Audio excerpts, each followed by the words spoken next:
finita, andate in pace. Dunque vi dà la benedizione.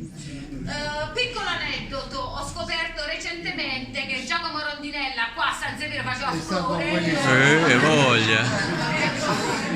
E mia madre ha detto, senti, anche se tua nonna avesse sentito Giacomo Rondinella stava qui davanti a tutti quanti a cantare questa canzone.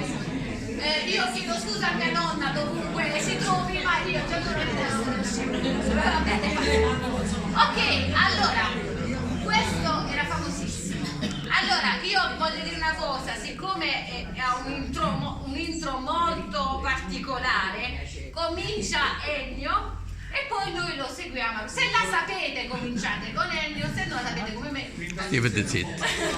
Diciamo che è difficile, io non la so. Faccio io, chi la sa? Altrimenti attaccata al ritorno. Sì, ok. Andiamo. Addio che bella